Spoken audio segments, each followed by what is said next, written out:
Hello everyone, उम्मीद करता हूँ आप सभी लोग स्वस्थ हो। एसएससी सीएचएसएल 2020 का टीयर 1 के मार्क्स आ गए थे और उसका मैं डिटेल में एनालिसिस करने वाला हूँ। ठीक है, और इसमें बहुत सारी चीज़ें हम डिस्कस करेंगे। टॉपर्स कितना स्कोर कर रहे हैं, ठीक है, हमारे सर्वे में कितने लोगों ने पार्टिसिपेट किया और उनमें वो लोग कितना कितना मार्क्स कर रहे हैं, स्कोर कर रहे हैं। अगर आप अगले साल के सीएचएसएल की तैयारी कर रहे हो तो आपको ये पता होना चाहिए कि आपने कट ऑफ तो देख ली 140 नंबर है, लेकिन एक्चुअल कट ऑफ कितनी है। ठीक है, वो तो नॉर्मलाइज मार्क्स के बेसिस पे और एवरेज में 10-15 नंबर लोगों के बढ़ भी रहे हैं। तो किस शिफ्ट में, किस कैटेगरी में, किस रो स्कोर पे आदमी का सिलेक्शन हो पा रहा है वो भी हम देखेंगे। 2 महीने पहले जो आंसर के आने के बाद मैंने एनालिसिस किया था वो भी चेक करेंगे शिफ्ट वाइज जाके कि मैंने कितने बताया था इस पर्टिकुलर शिफ्ट में सेफ स्कोर होगा और कितना गया है। ठीक है, बहुत डिटेल में हम ये सारी चीज़ें भी डिस्कस कर रहे होंगे। हर एक शिफ्ट में भी जाएंगे और ये भी देखेंगे कि शिफ्ट में कितने नंबर ला रहे हो तो कितने मार्क्स आपके इंक्रीज हो रहे हैं। ठीक है, everything will be discussed in complete detail in this video. ठीक है, ये सारी चीज़ें एक्सप्लेन करने से पहले एक बहुत छोटी सी चीज़ मैं आपको दिखाना चाहूँगा। आप सभी लोगों के लिए पीडीएफ्स को एक नए लेवल पे हम लेके जा रहे हैं। ठीक है, मेरा टारगेट यही है कि आप लोगों के कम से कम एफर्ट्स में आप अपने सिलेक्शन तक पहुंच पाओ। ठीक है, आपका जो टाइम बाकी चीज़ों में जाता है वो ना जाए, और इसलिए हम एनालिसिस भी करते हैं कि आप आपस में डिस्कशन करोगे कि एक जगह हो जाए, सारी चीज़ें खत्म हो। ठीक है, आपको बार बार अलग अलग सोर्सेज पे जाने की जरूरत ना पड़े एनालिसिस के लिए भी।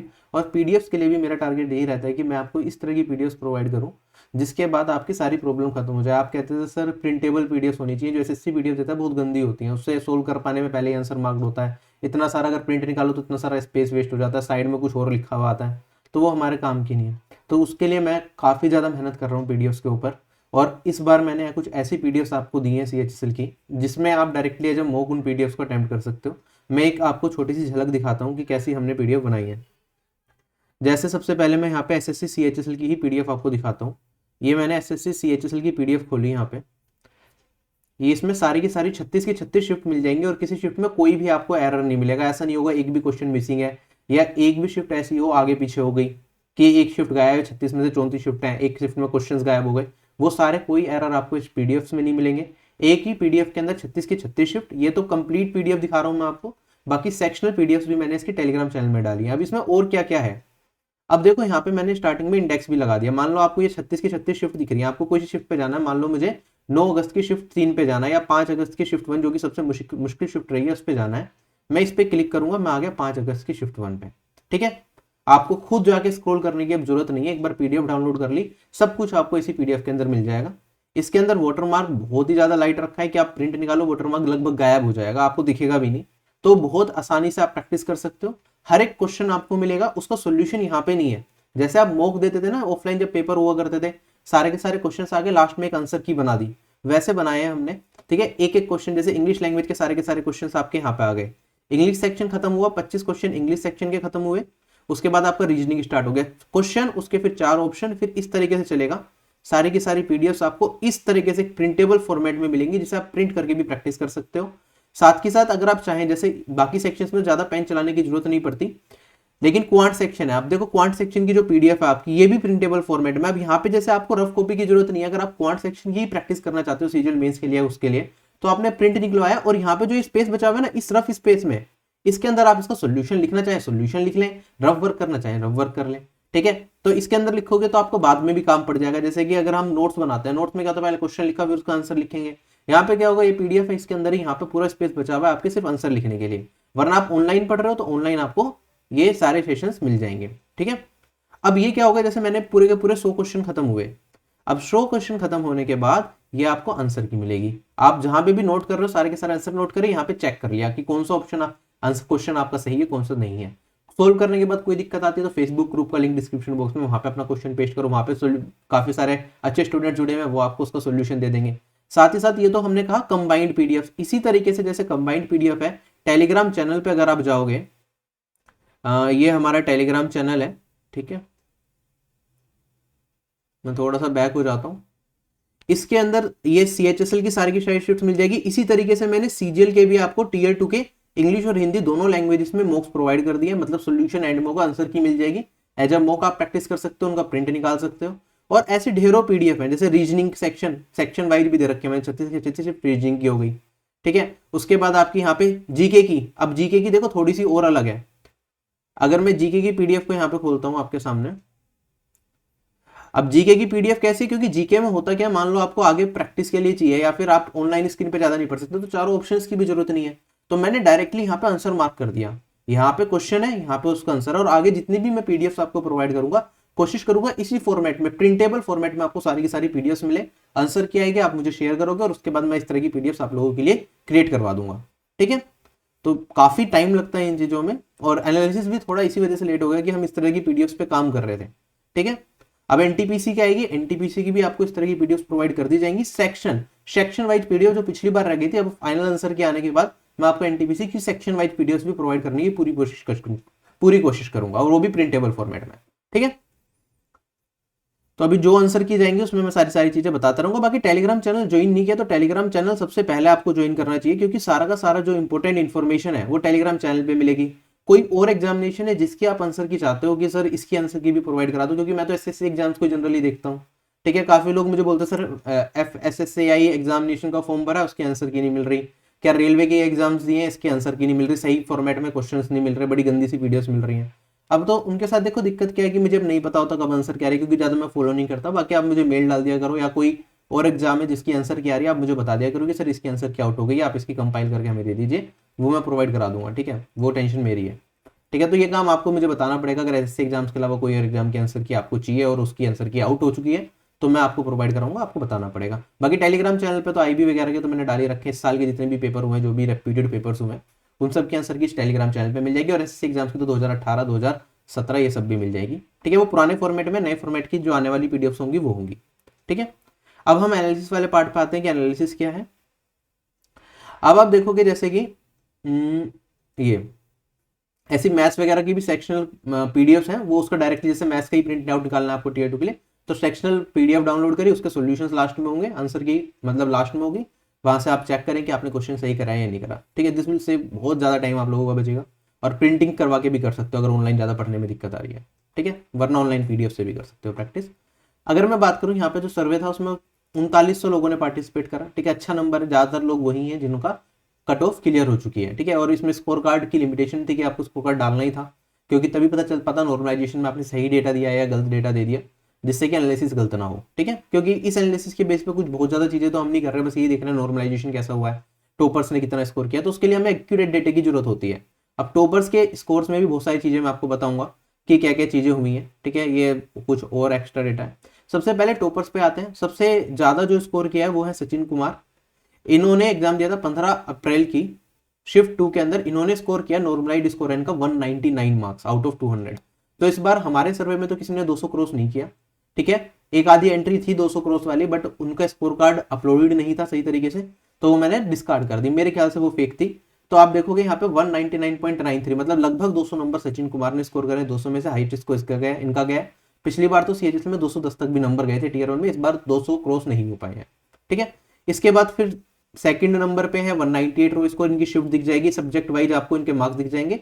और टॉप 10 का मैं यहाँ पे आपको दिखा रहा हूँ ना, इनके आप एवरेज स्कोर भी देख सकते हो कि एवरेज में टॉपर्स मैथ्स में कितना स्कोर कर रहे हैं, रीजनिंग में टॉपर्स के एवरेज स्कोर कितने हैं, जीके में एवरेज स्कोर कितना कर रहे हैं, इंग्लिश में कितना कर रहे हैं, और यहाँ पे टोटल रो स्कोर एवरेज में कितना था और नॉर्मलाइज होकर कितना बन गया। तो आप यहाँ पे भी देख सकते हो ऑन एन एवरेज 18 नंबर बढ़े हैं टॉपर्स के। ठीक है, रो स्कोर जो टॉपर्स है उनका भी 174 जाता है। तो कभी भी ये ना सोचें आप मॉक देने बैठ रहे हो कि सर मेरे तो 170 नंबर आ गए, मेरा सिलेक्शन हो गया नहीं होगा। भैया 170 नंबर आ रहे हैं तो आप टॉपर्स की रेंज में हो अगर मॉक वगैरह दे रहे हो। ठीक है, तो आप यहाँ पे टॉपर्स के देखो ना, ये जो ये 6th-7th नंबर पे हमारे सर्वे के अंदर 163 मार्क्स है इनके।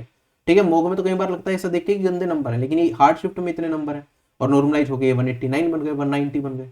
ठीक है, तो इस बार ऐसा नहीं है 200 की लाइन में, जैसे पिछली बार था 195 से 200 के बीच में बहुत सारे बच्चे थे, इस बार ऐसा कुछ नहीं है। ठीक है, तो ओवरऑल जो फाइनल कट ऑफ हो जाएगी वो भी हमारी पिछले साल के कंपेरिजन में लगभग मैं कहूं तो 18 से 20 नंबर तक उसमें गिरावट आ सकती है। जो 2019 में जाएगी कट ऑफ फाइनल, उससे 18 नंबर के आसपास जो टीयर 1 में कट ऑफ में डिफरेंस है, वो टीयर 2 की फाइनल कट ऑफ में भी डिफरेंस आपको आराम से देखने को मिल सकता है।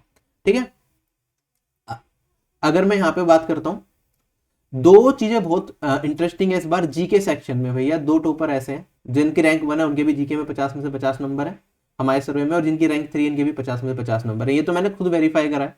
ठीक है, स्कोर कार्ड सबके वेरीफाई करे हैं, जितने भी टॉपर्स हैं मैं आपको इनके स्कोर कार्ड भी दिखा दूंगा, वेरीफाइड है डेटा का डेटा। तो इनके एक्चुअली में 50 में से 50 आए हैं जीके सेक्शन के अंदर। स्टार्टिंग में मैं भी शॉक्ड हो गया था, बट ये है 50 एक्चुअली में। ठीक है, ठीक है, ये मतलब एडिटेड नहीं है, ये एक्चुअल है।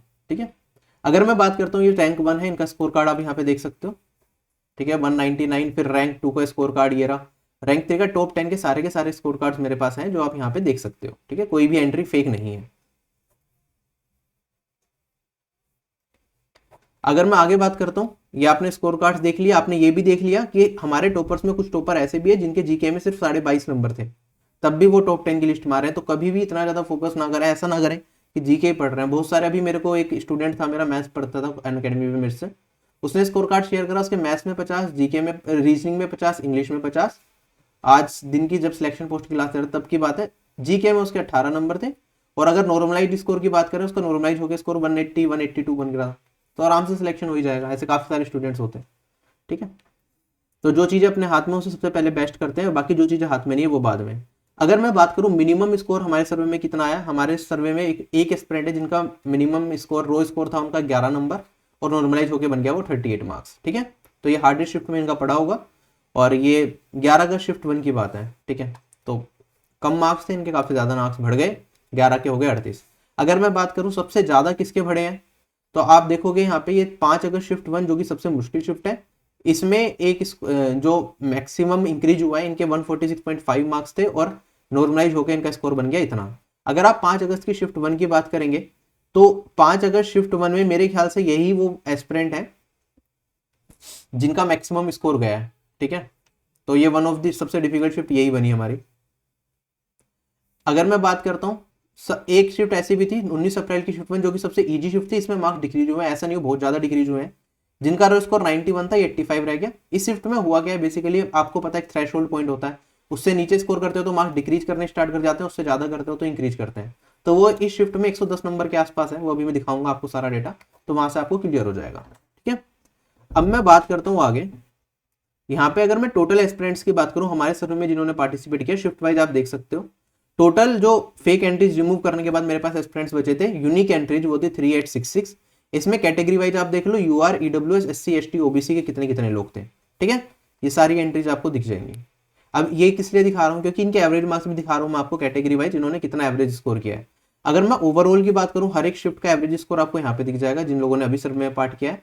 और category wise UR, EWS, SC, ST, OBC, ये नॉर्मलाइज्ड स्कोर है। ठीक है, ये इन्होंने एवरेज में कितना स्कोर किया है, ये कैटेगरी वाइज आपको यहाँ पे दिख जाएगा। ठीक है, तो जैसे अनरिजर्व कैटेगरी से 151 मैक्सिमम जा रहा है, ओबीसी कैटेगरी से एवरेज में लोग 148 स्कोर कर रहे हैं। फिर यहाँ पे हमारे पास ईडब्ल्यूएस कैटेगरी, ऑल्दो इसकी कट ऑफ बहुत कम गई है, लेकिन इसमें एवरेज में 145 स्कोर कर रहे हैं। फिर एससी और एसटी कैटेगरी। ठीक है, इस हिसाब से हमारी फाइनल कट ऑफ भी हम देखते हैं, एवरेज में यही फर्क आता है। लेकिन इस बार ईडब्ल्यूएस की थोड़ी कम चली गई कट ऑफ, जो एक्सपेक्टेड था उससे भी कम गई है। फाइनली जाके फाइनल में जाते जाते बैलेंस कर जाएगा वो। ठीक है, अगर मैं बात करूँ कितने एस्पिरेंट्स हमारे सर्वे में ऐसे हैं जो 110 से ज्यादा, 115, 120 या ऐसे 195 से ज्यादा स्कोर कर रहे हैं, आप यहाँ पे देख सकते हो टोटल कितने कितने स्कोर कर रहे हैं। जैसे अगर मैं बात करूँ 160 से ज्यादा स्कोर करने वाले हमारे सर्वे में ही 880 कैंडिडेट्स हैं, 165 से ज्यादा स्कोर करने वाले 525, 155 से ज्यादा करने वाले इतने कैंडिडेट, उसमें यूआर के इतने हैं, ईडब्ल्यूएस, एससी, एसटी, ओबीसी के इतने कैंडिडेट्स हैं। अगर आप अनरिजर्व कैटेगरी के यहाँ पे कैंडिडेट्स को देखते हो ध्यान से, तो अनरिजर्व कैटेगरी क्रॉस करने वाले इतने कैंडिडेट्स हैं हमारे पास। और अनरिजर्व कैटेगरी की अगर मैं वैकेंसी से चेक करूं, वैकेंसी आपकी कितनी है इस बार, लगभग हमारे पास 4800 कुछ वैकेंसीज थी, 4600 से 5000 के बीच में, अभी एग्जैक्ट नंबर याद नहीं है। और उसमें से अगर अनरिजर्व कैटेगरी को वैकेंसी पोस्ट कितनी मिलेंगी, लगभग 2200 के आसपास। ठीक है, हमारे सर्वे में भी 155 से ज्यादा स्कोर करने वाले 556 कैंडिडेट्स हैं ओवरऑल। अगर सभी, क्योंकि यहाँ पे 4000 लोगों का डेटा, एक्चुअली में 45,000 के आसपास बच्चे क्वालिफाई कर रहे हैं टीयर 1 को, तो आप देखोगे यहाँ पे कम से कम 9 गुना जा रहा है। ठीक है, 9 गुना की जगह अगर मैं 5 गुना भी कर दूं, तो आप सोच सकते हो कि यहाँ पे 155 से ज्यादा स्कोर करने वाले ही हमारे लगभग 3000 तो हो गए कैंडिडेट्स अनरिजर्व कैटेगरी से। ठीक है, और आपको अगर आपको सिलेक्शन चाहिए तो मतलब 142 नंबर तो कट ऑफ गई है। ठीक है, अब जो अच्छे स्कोरर्स हैं, जो 155 से ज्यादा स्कोर कर रहे हैं, उनका एवरेज स्कोर भी ज्यादा जाता है जनरली। एवरेज स्कोर उनका 64 के आसपास जाएगा, पिछली बार हमने देखा था इस चीज को। ठीक है, अगर उनका 64 के आसपास जाएगा तो आप समझ के चलो कि आपको कॉम्पीट कितना करना है। समझ रहे हो, अगर आप 142 नंबर लेके आ रहे हो, तो अगर आपको जॉब चाहिए सीएचएसएल के थ्रू अनरिजर्व कैटेगरी से, बाउंड्री पे कट ऑफ क्लियर करिए, तो आपको अराउंड 80 नंबर के आसपास की जरूरत पड़ेगी, एक रफ आइडिया से बता रहा हूं मैं। ठीक है, अभी सारे शिफ्ट्स का इंडिविजुअली जाके मैंने एनालिसिस नहीं किया कि कितना बनेगा, कितना सेफ स्कोर करना ही पड़ेगा। ठीक है, उसका लोड मतलब, क्योंकि टीयर 2 एग्जामिनेशन आपके हाथ में सारी चीजें नहीं है, बस आप मेहनत करते रहो। ठीक है, बाकी आप ये खुद भी ट्राई कर सकते हो, पिछले साल कितनी कट ऑफ गई थी। मैं अपने मुंह से बोलूँ, किसी को डिमोटिवेट करने नहीं आया हूँ मैं यहाँ पे, बट ये चीज आपको समझनी होगी कि यहाँ पे टीयर 2 पे बहुत सारी चीजें डिपेंड करती हैं। पिछली बार बहुत सारे लोग थे, टीयर 1 में तो 195 नंबर भी थे लोगों के, और टीयर 2 में कितने रह गए, 40 नंबर रह गए। अनरिजर्व कैटेगरी से सिलेक्शन नहीं होगा। 2000 किसकी बात कर रहा हूं मैं, 2019 की। लेकिन 2020 में ऐसा नहीं है, इसमें कट ऑफ कम जाएगी हमारी पिछले साल से। जो हमारी अनरिजर्व कैटेगरी की 2019 की फाइनल कट ऑफ एक्सपेक्टेड 239 के आसपास +-2, ठीक है। तो अगर इस बार की बात करें, ये 220 के आसपास जा सकती है, ठीक है, अराउंड 220 के आसपास होगी final cut off after normalisation unreserve category की, आफ्टर टीयर 2, ठीक है। तो एक रफ आइडिया मिल गया। बाकी कैटेगरीज का आप हर साल कितना कम होता है उससे आइडिया लगा सकते हैं। आगे अब बात करते हैं एवरेज में किस किस सेक्शन में लोगों ने कितना स्कोर करा, एवरेज रो स्कोर कितना, एवरेज नॉर्मलाइज्ड स्कोर कितना और मार्क्स कितने हैं। 12 अप्रैल से लेके आप यहाँ पे सारा का सारा डेटा देख सकते हो, स्क्रीनशॉट लेते रहना, ठीक है। यहाँ पे काउंट कितने लोगों ने सर्वे में पार्ट लिया, मैथ्स में एवरेज स्कोर, रीजनिंग जीके का एवरेज स्कोर, इंग्लिश का, टोटल रो मार्क्स कितने बने, टोटल नॉर्मलाइज्ड मार्क्स कितने बने, कितने मार्क्स का इंक्रीमेंट देखने को मिला। ये सारी चीजें आपको यहाँ पे दिख रही हैं। अभी मैं इस टेबल को और एक एक करके सिंप्लीफाई करके समझाऊंगा, ठीक है। अगर आप यहाँ से भी लेना चाहो तो एक बार की में आपको सारा डेटा मिल जाएगा, ठीक, ठीक है। तो आप यहाँ पे देखिए, ये है मतलब शिफ्ट वाइज रो अनरिजर्व कैटेगरी से इतने मार्क्स पे आपका सिलेक्शन हो रहा है, ठीक है। तो ऑन एन एवरेज 125 नंबर के आसपास अगर आप लेके आ रहे हो तो आपका सिलेक्शन हो जाएगा। अगर मैं आगे बात करता हूँ, यहाँ पे आप देखो ये हमारे पास आ जाएगी ईजीएस्ट टू डिफिकल्ट शिफ्ट। सबसे ईजीएस्ट शिफ्ट गई है 19 अप्रैल की शिफ्ट 3, जिसमें एवरेज में लोग मतलब जिसमें अगर आप 136 नंबर लेके आते हो तो आपका नॉर्मलाइज स्कोर बनेगा 141.5 मार्क्स और आपकी क्या हो जाएगी, कट ऑफ क्लियर हो जाएगी, ठीक है। ये सारा का सारा डेटा आपको दिख रहा है, यहाँ पे स्क्रीनशॉट लेना चाहें तो ले ले, वरना अभी मैं एक और बड़ी स्लाइड दिखाऊंगा, उसका स्क्रीनशॉट ले लेना। अब आते हैं कि जो हमने एनालिसिस किया था भैया 2 महीने पहले, उसका क्या फायदा था, कि कुछ फायदा था भी या नहीं था, फालतू में टाइम वेस्ट कर दिया मैंने आपका भी और अपना भी, ठीक है। अगर हम देखें यहाँ पे जो एनालिसिस मैंने किया था, मैंने आपको दिखाया था कि ये हमारी शिफ्ट वाइज देखो कि रो स्कोर अगर आप इतना करोगे तो आपका इसमें लगभग इंक्रीमेंट इतने नंबर का होगा, एक्चुअली में इंक्रीमेंट कितने का हुआ आपका, इतने नंबर का हुआ, ठीक है। एवरेज इंक्रीमेंट ये थोड़ा आगे पीछे, इसे छोड़ देना रो स्कोर, क्योंकि 1-2 से कुछ ज्यादा फर्क पड़ेगा नहीं। तो शिफ्ट वाइज आप देखो मैंने कितना एक्सपेक्ट किया था किस पर्टिकुलर शिफ्ट में और इंक्रीमेंट कितना हुआ है। जैसे शिफ्ट 2 अप्रैल की मैंने कहा था 17 नंबर बढ़ेंगे, 17.8 बढ़े। मैंने कहा था यहाँ पे 19.5 नंबर बढ़ेंगे, यहाँ पे 21 नंबर बढ़े।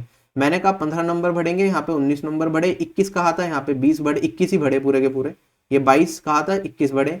यहाँ पे 10.5 कहा था, यहाँ पे 13.5। यहाँ पे 17.5 कहा था, यहाँ पे 17.5। यहाँ पे 18 कहा था, यहाँ पे 20। यहाँ पे 16 कहा था, यहाँ पे 16।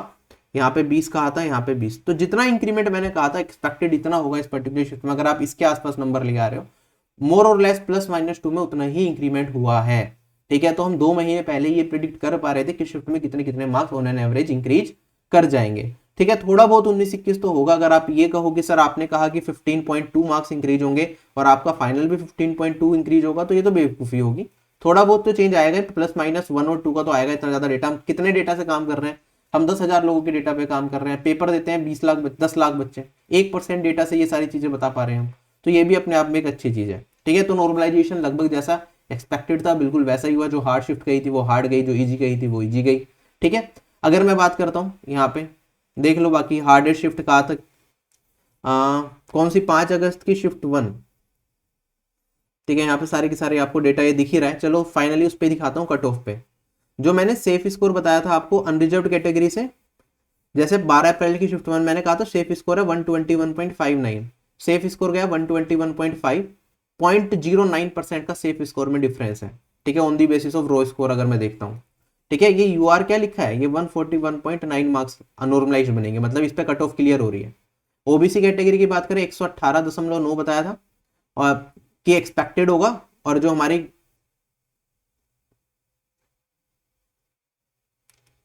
जो कट ऑफ गई ओबीसी की वो 118 नंबर गई, और इसमें गैप 0.09 का है सेम अगेन। अगर मैं बात करता हूं यहाँ पे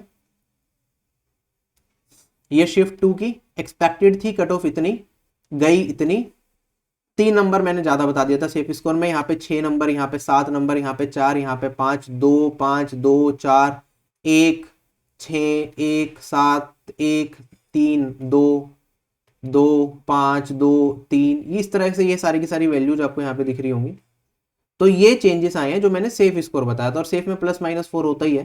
तो जनरली जो कट ऑफ थी वो 2 से 3 नंबर ज़्यादा ही थी जो एक्सपेक्टेड थी, और इसी चीज़ को चेंज करके मैंने सीजीएल में ही बता दिया था। ऐसे अगर आप ओबीसी कैटेगरी में देखेंगे, जो एक्सपेक्टेड सेफ स्कोर बताया था उसमें चेंजेस कितने हैं, यहाँ पे 3, 5, 2, 3, 1, 0, मतलब 0.53, 1, 0, मतलब कुछ शिफ्ट तो ऐसी भी है जिसमें बिल्कुल एग्जैक्ट जो बता दी कट ऑफ बिल्कुल वही चली गई। ठीक है, बिल्कुल एग्जैक्ट सेफ स्कोर चला गया 1, 1, 1। ठीक है जी, 1 मतलब रो स्कोर के बेस पे। तो मुझे लगता है कि काफ़ी अच्छा एनालिसिस हमारा रहा। बाकी ये रफ आइडिया के लिए होता है, +-4 तो वैसे भी लेके चलते ही हैं, क्योंकि नॉर्मलाइजेशन में थोड़ा बहुत बदलाव आएगा, थोड़ा बहुत फाइनल कट ऑफ में बदलाव आएगा, तो +-4 तो होता ही है। बट ओवरऑल मुझे लगता है कि अनरिजर्व्ड और ओबीसी कैटेगरी के काफ़ी अच्छा एनालिसिस हो पाया। बाकी एससी, एसटी और ईडब्ल्यूएस कैटेगरी की कट ऑफ एक्सपेक्टेडली जितनी थी उससे कम ही गई। ठीक है, कंप्लीट वाला भी मैंने लिखा था यहाँ पे, कहाँ गया, स्लाइड डाली थी वो।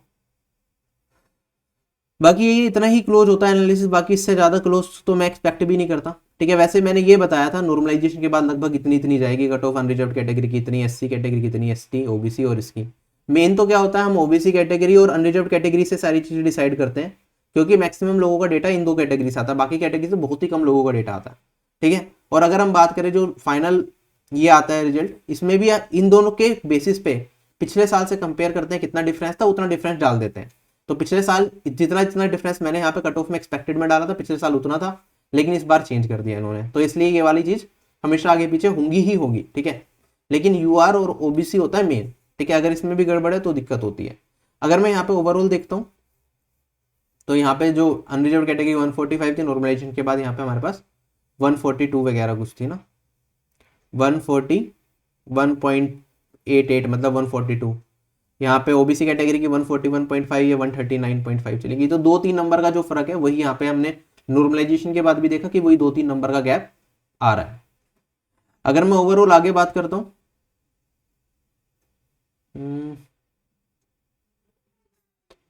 Easiest to most difficult shift,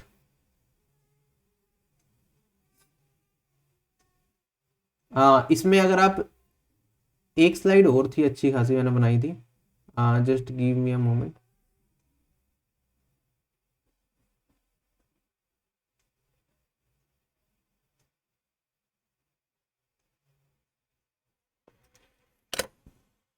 ये वाली स्लाइड आप सभी लोगों की बहुत ज़्यादा काम की है। ठीक है, इस स्लाइड में क्या है, अगर आप प्रीवियस ईयर क्वेश्चंस की प्रैक्टिस कर रहे हो तो मैंने यहाँ पे डाल दिया कितने रो मार्क्स पे सिलेक्शन हो रहा है, कट ऑफ क्लियर हो रही है। ठीक है, जैसे शिफ्ट एक शिफ्ट दिख जाएगी आपको और ये कैटेगरी दिख जाएगी, इतना इतना रो स्कोर लेके आ रहे हो, नॉर्मलाइज स्कोर से कट ऑफ आपकी इतनी गई थी, इतने इतने रो स्कोर पे आपका टीयर 1 की कट ऑफ क्लियर हो रही है। तो इसे सभी लोग संभाल के रखें। ठीक है, अगर आप फ्यूचर में अगले साल का CHSL दोगे तो उससे आप अपने आप को एनालाइज कर पाओगे कि आप कट ऑफ को क्लियर कर पा रहे हो या नहीं कर पा रहे। एग्जाम से पहले देख लेना, यहाँ पे मान लो आप एग्जाम से पहले लेके बैठ गए 15 अगस्त की शिफ्ट 3, अनरिजर्व्ड कैटेगरी से चेक करो क्या 127 से ऊपर ला पा रहे हो। अगर आप ओबीसी हो, ईडब्ल्यूएस, SC ST से हो तो देखो क्या इतने इतने नंबर से ऊपर आ रहे हैं, ऊपर आ रहे हैं तो कट ऑफ क्लियर करने के चांसेस बन जाएंगे। ठीक है, तो इसमें काफी ज्यादा मेहनत लगी है, स्पेशली इस टेबल को बनाने में 5 घंटे गए हैं अलग से। ठीक है, एक एक डेटा पे जाके चेक करना पहले कि वो डेटा सही है नहीं गई है, जो रो ये वाली जो ये स्कोर है हमारे पास, इस स्कोर से जाके कंपेयर करना कि अगर नॉर्मलाइज्ड स्कोर कितना है तो रो स्कोर कितना है। एक एक एंट्री है मैनुअली हाथ से डाली गई है। ठीक है, तो ये टेबल बनाने में 4 से 5 घंटे खाली इस टेबल के गए हैं। चलो आगे, एक फंक्शन भी होता है एक्सेल में, उससे लगा के अप्रोक्सीमेट मिल जाता है, बट मैंने सोचा कि बिल्कुल एक्चुअल होना चाहिए, इसलिए ये चीज बनाई पूरी टेबल मेहनत करके। अगर मैं बात करूं रीजनिंग में, आप यहाँ पे देख सकते हो easiest to most difficult shift कौन सी है, तो आप प्रैक्टिस करें। रीजनिंग के मैंने आपको प्रोवाइड कराई दिए हैं वो सारे के सारे सेक्शनल PDF, उससे प्रैक्टिस करोगे तो सबसे पहले क्या करेंगे, सबसे पहले हार्ड शिफ्ट को सोल्व करेंगे सारी की सारी। ठीक है, उल्टे क्रम में चलें। अगर आप GD की तैयारी कर रहे हो, जो एग्जाम आने वाला है, या किसी सिलेक्शन पोस्ट की तैयारी कर रहे हो, अगर आप क्या कर रहे हो, किसकी तैयारी कर रहे हो, अगर आप रीजनिंग करनी है, ये मैथ्स का है, ये हमारा रीजनिंग का है, तो रीजनिंग में भी उल्टे से सीधा। ठीक है, मैथ्स अगर देखेंगे 5 अगस्त की शिफ्ट 1 और 19 अप्रैल की शिफ्ट 1 दोनों ऑलमोस्ट सेम डिफिकल्टी लेवल पे थी, बाकी ऐसे चल रहा है। ऐसे ही अगर हम बात करें, ये GK है और ये इंग्लिश है। ठीक है, इंग्लिश में भी एवरेज में लोग कहते तो बहुत है कि सर 25 ये 25 सही होंगे, 24 सही होंगे, लेकिन एवरेज मार्क्स 41 हैं ईजीएस शिफ्ट में, और हार्ड शिफ्ट में 33 तक भी जा रहे हैं। और GK में तो ईजीएस शिफ्ट में भी एवरेज 25 नंबर ही जाता है और हार्ड शिफ्ट में 14 नंबर जाता है एवरेज। अब एनालिसिस पे आते हैं, जैसे 5 अगस्त शिफ्ट 1। ठीक है, तो यहाँ पे पूरी टेबल बना दी मैंने। 5 अगस्त शिफ्ट में नॉर्मल स्कोर इतना कर रहे हो तो नॉर्मलाइज्ड स्कोर इतना आएगा, इतने मार्क्स इंक्रीज कर रहे हैं उन्होंने एवरेज। ठीक है, ऐसे चलते रहेंगे। तो ये सबसे डिफिकल्ट शिफ्ट की बात कर रहे हैं हम।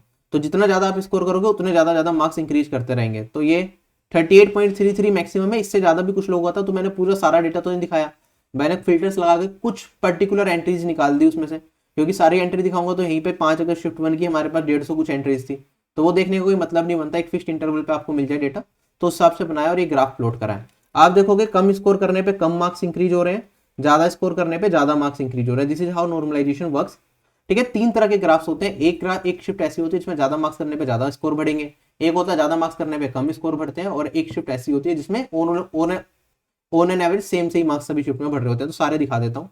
फिर हमारे पास जो सबसे इजीएस्ट शिफ्ट है यह है 19 अप्रैल की शिफ्ट 3। इसके अंदर मार्क्स घटे भी हैं, मतलब अगर आप देखो 113 के आसपास नंबर लेके आ रहे हो तो 0.05 मतलब कोई चेंज नहीं है आपके मार्क्स में। इससे ज्यादा लेके आ रहे हो तो मार्क्स बढ़ जाएंगे, इससे कम लेके आ रहे हो तो मार्क्स आपके घट जाएंगे। इसमें इस तरीके से चल रहा है। और अगर मैं बात करूं फिर 9 अगस्त की शिफ्ट 2 है, ये भी हमारी क्या है, ये काउंटर वाला पार्ट छोड़ देना। अगर मैं बात करूं इसमें मार्क्स इंक्रीज है, इसमें बीच में 2-4 एंट्रीज गलत हैं। ठीक है, जैसे ये 4 वाली एंट्री, तो एक आधी एंट्री ऐसे बीच में गलत बच्चे दे देते हैं, सारी हटाने की जरूरत दिक्कत आती है। तो आप देखोगे एवरेज में सब में 5-6 नंबर ही बढ़ रहे हैं। आप कितना भी स्कोर कर लो, आप 112 कर रहे हो तो भी 5.25 नंबर बढ़ रहे हैं, 167 स्कोर कर रहे हो तो भी आपके 5.7 बढ़ रहे हैं। तो एक शिफ्ट में ऐसा होता है। अब ये क्यों होता है, कैसे होता है, एक बार मैंने नॉर्मलाइजेशन का फॉर्मूला एक्सप्लेन किया था तो बताया था, तो अब मैं वापस उस चीज पे तो नहीं जा रहा। जैसे 12 अप्रैल की शिफ्ट 1 का डेटा ये है, इतने मार्क्स एवरेज में इंक्रीज कर रहे हैं, ये हमारा एनालिसिस हो गया। फिर 12 अप्रैल शिफ्ट 2 में ये टेबल चलेगी, 12 अप्रैल शिफ्ट 3 में ये। ऐसे अगर मैं बात करूं 13 अप्रैल के यहाँ पे देख लो, आपका यहाँ पे कितना कितना इंक्रीज हो रहा है। फिर अगर मैं बात करूं यहाँ पे 15 अप्रैल को पेपर हुआ था, तीनों शिफ्ट का डेटा आपको यहाँ पे दिख जाएगा। ठीक है, उसके बाद यहाँ पे देखो ये वाली शिफ्ट ऐसी है 15 अप्रैल की शिफ्ट 2। इसमें क्या है, कम मार्क्स लाओगे तो मार्क्स ज्यादा इंक्रीज होंगे, और ज्यादा मार्क्स लेके आओगे तो कम इंक्रीज होंगे। 84 कोई बंदा लेके आ रहा है उसके 24 बढ़ रहे हैं नंबर, और कोई 180 लेके आ रहा तो उसके 19.5 बढ़ रहे हैं। ठीक है, तो मल्टीपल तरीके से नॉर्मलाइजेशन का फॉर्मूला कुछ ऐसे ही बना रखा है, वो अलग तरीके से बिहेव करता है।